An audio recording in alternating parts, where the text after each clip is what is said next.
Hello everyone. आशा करता हूँ आप बहुत अच्छे होंगे। कड़ाके की ठंड पड़ रही है, आपको दिख ही रहा हो वीडियो में स्वेटर पहना हुआ हूँ मैं। वेल गाइस, आज हम बात करते हैं। आपने टाइटल तो देख लिया होगा कि वर्क परमिट आए हैं, और वर्क परमिट आए हैं जस्ट लाइक ऑलमोस्ट 26 डेज़ में आए हैं। ऑलमोस्ट 26 डेज़ में आए हैं वर्क परमिट।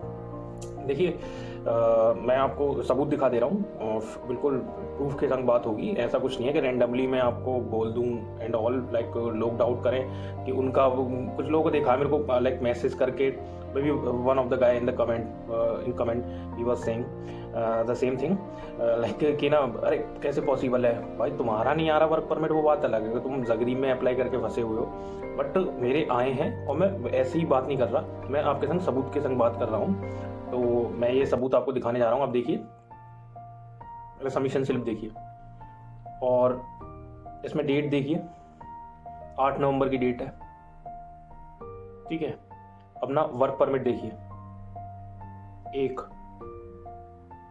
दूसरा, तीसरा, चौथा। अब यहाँ पे इशू डेट देखिए, वर्क परमिट पे इशू डेट देखिए आपने, 4 दिसंबर। शायद अब तो यकीन हो गया होगा। और कुछ लोग तो बहुत मजाक में ले जाते हैं कि ज़दर से 15 दिन में वर्क परमिट मंगाए हैं। सर मंगाए हैं मैंने, पॉसिबल है सर? कैसे पॉसिबल है? देखिए, पॉसिबल ऐसे है ना, आपके एम्प्लॉयर पे डिपेंड करता है। होता क्या है कि कई बार आपने वर्क परमिट अप्लाई कर दिया, आपके एजेंट वगैरह ने, ठीक है। एम्प्लॉयर को कोई मतलब ही नहीं है, वो रैंडमली लाइक ऐसे बैठा हुआ है, ना पुश कर रहा। अगर एम्प्लॉयर चाहता है, एम्प्लॉयर का पता पावर कितना होता है, अगर एम्प्लॉयर चाहे ना विदिन 3 डेज वर्क परमिट मंगवा सकता है। आप लास्ट वाला, मैं डिस्क्रिप्शन में आपको मैं वीडियो डाल रहा हूँ, उसका लिंक डाल रहा हूँ वीडियो का, जिसमें 15 डेज में आया वर्क परमिट। आप समझ जाएंगे मैं क्या कह रहा हूँ। तो पूरा डिपेंड करता है एम्प्लॉयर पे, और डिपेंड करता है कंपनी का, मतलब कैसा प्रोफाइल है।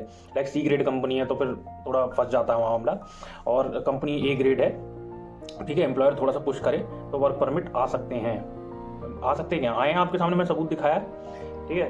तो जो HSC है ना, पोजीशन एम्प्लॉयमेंट सर्विस, उसका बाकायदा कॉल सेंटर वगैरह सब कुछ होता है। इवन वो कॉल करके पूछ सकता है, ठीक है, मेरे वर्क परमिट किधर है, और इवन वो ईमेल कर सकता है कि मेरे वर्क परमिट किधर है, और उसको रिप्लाई भी आता है। लाइक कई मेरे पास स्क्रीनशॉट्स पड़े हुए ईमेल के, लाइक मैंने खुद करवाए एम्प्लॉयर को पुश करके, तभी देखिए पॉसिबल हो पाता है। लाइक चीज़ें तभी पॉसिबल हो पाती हैं आपके, मतलब डायरेक्ट एक्सेस हो। ऐसा ना हो कि होता क्या है, देखिए एक ट्रेंड क्या चल रहा है, ट्रेंड ये चल रहा है कि एजेंट सबको बनना है, ठीक है। और एजेंट सबको बनना है, होता क्या है कि एक बंदा, फिर उसके बाद दूसरा बंदा, उसके बाद तीसरा बंदा, फिर उसके बाद एम्प्लॉयर। तो होता क्या है कि अब मान लीजिए वर्क परमिट फंस गया, ठीक है, वर्क परमिट फंस गया, वर्क परमिट आ नहीं पा रहा है, और आप सपोज आपका वर्क परमिट किसी पे अप्लाई है, और आपको आप पुश करे जा रहे हो, भाई मेरा वर्क परमिट नहीं आ रहा, एजेंट को बोल रहे हो वर्क परमिट नहीं आ रहा। अब एजेंट उसको बोलेगा, फिर क्या कहते हैं, वो जो उसका पार्टनर होगा उसको बोलेगा, फिर वो तीसरे पार्टनर को बोलेगा, फिर वो एम्प्लॉयर पे मैसेज जाएगा, मतलब अपडेट आते आते ही 1 हफ्ता लग जाता है, ठीक है ना। तो ये हो रहा होगा आपके संग, आपको ना प्रेजेंट स्टेटस ही नहीं पता लगा होगा, प्रेजेंट स्टेटस ही पता लग रहा होगा। और ठीक है, और देखिए मैं तो कहूँगा ना, अभी के लिए ना जगरीब को अवॉइड ही करिए। अगर आप, जैसे मैंने बताया ना कि एम्प्लॉयर का अच्छा पकड़ है तो वो करवा सकता है, ठीक है। अगर अच्छा पकड़ नहीं है तो थोड़ा आप अवॉइड ही कर दीजिए जगरीब को। आप अगर जगरीब अप्लाई किया तो देखिए लंबे फंसेंगे आप। लंबे फंसने का मैं डरा नहीं रहा हूँ, देखिए मेरा काम डीमोटिवेट करना नहीं है, मोरल डाउन करना नहीं है, ठीक है। मगर जो ज़मीनी हकीकत है ना, उससे आंखें आप मूंद तो नहीं सकते ना।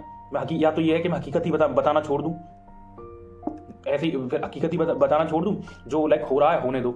बहुत सारा लोग आता है कि मेरे को बोल रहा है कि सर हमारे 120 दिन हो गए, कि हमारे 90 दिन हो गए, हमारा वर्क परमिट नहीं आ रहा है, जगरीब से अप्लाई करे। तो देखिए क्या बोलूँ कि ना, टाइम तो लगेगा जगरीब में, और लंबा टाइम लगेगा। कुछ के तो मैंने सुना है 8 मंथ बाद, 9 मंथ बाद आ रहे हैं, ठीक है। किसी के मार्च में अप्लाई है, मेरे पास खुद एक कैंडिडेट आया, वो बोल रहा था कि मेरा सर 3 मार्च का अप्लाई है, और अभी तक उसके वर्क परमिट का था पता नहीं है। और देखिए सबसे बड़ी बात है कि ये 4 वर्क परमिट मैंने दिखाए हैं, देखिए अब 4 में 14 आए तो 14 है, बट अगर मैं दिखाने जाऊँगा तो शायद वीडियो कम पड़ जाएगा। तो क्या सर, आप अप्रूव चाहिए था आपको, वो प्रूव मैंने कर दिया, ठीक है।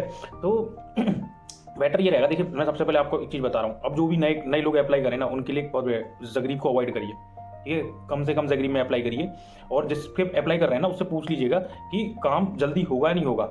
बस अगर वो रैंडमली बोल देगी 45 से 60 दिन, वो पक्का ऐसे ही बोलेगा 45 से 60 दिन, और फिर काम जो है ना लंबा अटक जाएगा, ठीक है ना।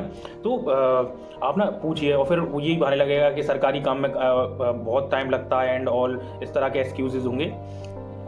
जिस पे भी अप्लाई कर रहे हैं ना उससे पूछ लीजिए कि वो कहाँ अप्लाई कर रहा है, ठीक है। अगर वो आपका एजेंट वगैरह जो भी है, मे बी आप डायरेक्ट कर रहे होंगे अप्लाई कहीं भी, तो पूछ लीजिए सिटी कौन सा है एप्लीकेशन का, ठीक है। तो कभी कभी ऐसा होता है कि जैसे कंपनी रजिस्टर्ड मान लीजिए जगरी में है, वो अप्लाई कहीं और सिटी से भी कर सकती है अगर उसकी सब्सिडरी कंपनी ऑपरेशनल है दूसरी सिटी में। ये एक मैं आपको सीक्रेट बताने जा रहा हूँ, और ये ऐसा होता है, ठीक है। कंपनी अगर रजिस्टर्ड है और कंपनी को जल्दी वर्क परमिट मंगाने हैं तो वो आसपास की सिटी से अप्लाई कर सकती है। और क्या, देखिए हाँ, वीज़ा भी आए। वीज़ा मैं इस वीडियो के लास्ट में दिखाऊंगा। मैं हर बार, अब मैं कैसे डालूँ कि हर बार आपको लाइक एक एक वीज़ा दिखाऊं, तो मैंने लास्ट में वीडियो में दिखाए हैं, बताया। ये भी वो सेम डेज में, सेम दिन, सेम उसमें ही आए हैं, लाइक 95 डेज, ऑलमोस्ट वही ट्रेंड चल रहा है। अगर हम नेपाल, जैसे नेपाल वगैरह में आप सबमिशन कर रहे हो तो 120 डेज आप लेके चलिएगा ऑन एन एवरेज, ठीक है। 120 डेज अगर नेपाल में, लाइक काठमांडू में बांग्लादेशी भाई जो होते हैं ना, बांग्लादेशी भाई, वो उनको वीज़ा जो इंडिया का डबल एंट्री वीज़ा है उसको मिलने में थोड़ी प्रॉब्लम आ रही है, ठीक है। तो वो लोग, उनको ऑन अराइवल वीज़ा है, तो वो लोग जो सबमिशन करते हैं वो काठमांडू जाके करते हैं, तो 120 दिन ऑन एन एवरेज लगता है वहाँ से। और अगर आप इंडिया में ही, जैसे इंडियन कैंडिडेट हो गए, नेपाली कैंडिडेट हो गए, वो तो नेपाली कैंडिडेट तो फ्रीली आ जा सकते हैं, उनके लिए कोई ज़रूरत नहीं है वीज़ा वगैरह लेने की। तो और हमारे इंडिया में हम खुद लोग, तो हमको जो टाइम लगेगा वो ऑन एन एवरेज लाइक 110 इसके अंदर अंदर आ जाता है। रिसेंटली मेरे एक्सपीरियंस में 90 डेज बाद आए मेरे खुद के कैंडिडेट्स के वीज़ा, 95 डेज बाद आए थे, 98 डेज बाद आए, और अभी हाल ही फिलहाल में 2 वीज़ा और आए हैं, वो भी इतने ही दिन में आए हैं। तो ये सारे, देखिए काम सबका होगा, टाइम लग रहा है, थोड़ा पेशेंस रखिए। जिन भाइयों ने जगरीब से अप्लाई कर दिया है, आप विड्रॉल मत करिएगा, मतलब विड्रॉल मतलब पेशेंस रखिएगा, विड्रॉल मत करिएगा वहाँ से, क्योंकि आप विड्रॉल करेंगे ना थोड़ा गड़बड़ हो जाएगा। अब गड़बड़ कैसे होगा मैं बताता हूँ। देखिए सपोज एक ये ना HSG एक ऑनलाइन सिस्टम होता है, ठीक है। मैंने बताया ना कि ऑनलाइन पोजीशन एम्प्लॉयमेंट, ऑनलाइन, मैंने अपनी पहले की वीडियो में भी समझा रखा है कि ऑनलाइन सिस्टम होता है। इसमें employer online work permit apply कर सकता है, तो ऑफलाइन भी बाय फॉर्म भर के, मगर मोस्टली आजकल टेक्नोलॉजी का जमाना है तो ऑनलाइन करते हैं, ठीक है। तो होता क्या है कि आपने जैसे एक आपने मान लीजिए जगरी में अप्लाई कर रखा है, आपने एजेंट से बोला कि भाई अब बस बहुत हुआ, मैं वेट नहीं कर सकता, enough is enough, just return my money, okay. And like वो एजेंट रिटर्न भी कर देता है मनी, अब बोल देता है कि मैंने आपका वर्क परमिट कैंसिल करवा दिया। क्योंकि कैंसिलेशन का जो प्रोसेस होता है वर्क परमिट का, वो थोड़ा हार्ड होता है, ठीक है ना, थोड़ा हार्ड होता है। तो इसलिए वो कैंसिल नहीं करवाता, वर्क परमिट उसमें बीइंग प्रोसेस मतलब चलता रहता है, और चलता रहता है। और फिर तुमने क्या किया, वहां से अपना फाइल लेकर कहीं और एजेंट के पास गए, और जो वो दूसरा एजेंट है वो ये दावा कर रहा है कि मैं 1 महीने में वर्क परमिट ला दूंगा, ठीक है। आपने उसको फाइल दे दिया, जब आपने उसको फाइल दिया, उसने अप्लाई किया, तो पता है 50% चांसेस है ओनली कि वहां से वर्क परमिट आएगा। क्यों 50% चांसेस क्यों है? देखिए वो सिस्टम तो एक ही है ना, ठीक है ना। मान लीजिए एक एम्प्लॉयर जगरी में बैठा है, दूसरा कोई और सिटी में बैठा है, ठीक है। वो एक ही वेबसाइट, एक ही सिस्टम में तो अप्लाई कर रहे हैं ना। जब आपने जगरीब से भी अप्लाई करा दिया और वहां से भी अप्लाई करा दिया, जब उनके पास वो पहुंचेगा, जब उनके पास पहुंचेगी फाइल, उसमें देखेंगे अरे तो लाइक ऑलरेडी अप्लाइड है। और अब यहाँ से सपोज यहाँ से कंस्ट्रक्शन में करा दिया, वहां से फूड डिलीवरी में करा दिया, तो ये क्लैश और होगा, अरे यार इसने तो, इस कैंडिडेट ने तो वहां से कंस्ट्रक्शन में कर रखा है या फूड डिलीवरी में कर रखा है, तो चीजें ना और उलझ जाएंगी।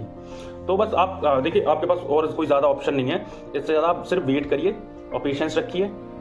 कुछ ना कुछ होगा, कुछ नहीं हुआ तो तजुर्बा होगा, एक कहावत है। Thank you. और देखिए वीज़ा जो है, वीज़ा का टाइमिंग की बात करिए तो आप 110 ऑन एंड एवरेज लेके चलिए, मतलब मैक्स टू मैक्स 110 लगेंगे।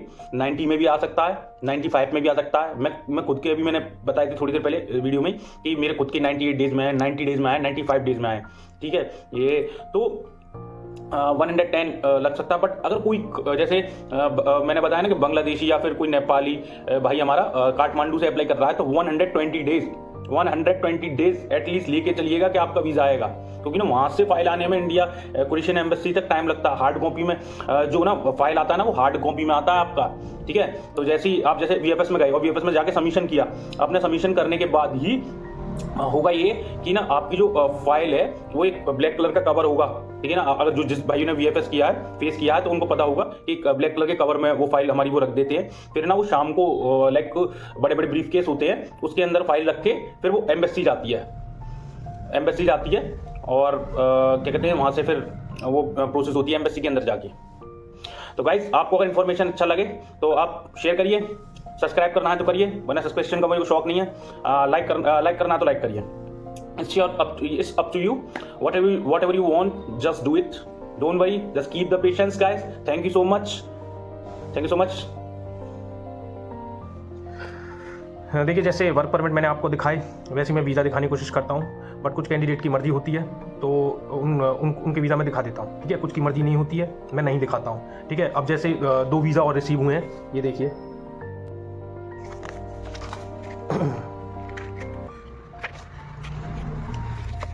ये देखिए, ये चीज़ें पूरी ट्रांसपेरेंट करने की कोशिश करता हूँ, ट्रांसपेरेंसी रखने की कोशिश करता हूँ, और आप इसी तरह व्यूज़ देते रहिए। आपको सब्सक्राइब करना है तो करिए, वरना कोई ज़रूरत नहीं है, ऐसा कुछ सब्सक्राइब नहीं करवाना है मुझे अपने चैनल को। बस मैं चाहता हूँ कि आपके पास बढ़िया से बढ़िया नॉलेज पहुँचे, करंट अपडेट पहुँचे, क्या ट्रेंड चल रहा है एंड ऑल वो पहुँचे, और ठीक तरह पहुँचे। देखिए, कुछ लोग ने बोल दिया था कि ना रिफ्यूज़ल नहीं आ रहे हैं, बट देखिए जो ज़मीनी हकीकत है ना उसको हम अनदेखा नहीं कर सकते, ठीक है ना। अब जो चीज़ है मेरे सामने, मेरे अनुभव में आई, मैंने आपके सामने प्रेजेंट कर दी, ठीक है ना। ऐसा तो मैं उसको छुपा लूँ जस्ट बिकॉज द मार्केट में हाइप करने के लिए कि मैं मदद दिखाऊं। देखिए, जो हकीकत है वही मैंने दिखाया, और इसी तरह मैं आपको दिखाता रहूँगा आगे भी। बिल्कुल जो करंट अपडेट है उसी के संग ही आपके पास इंफॉर्मेशन पहुँचती रहेगी।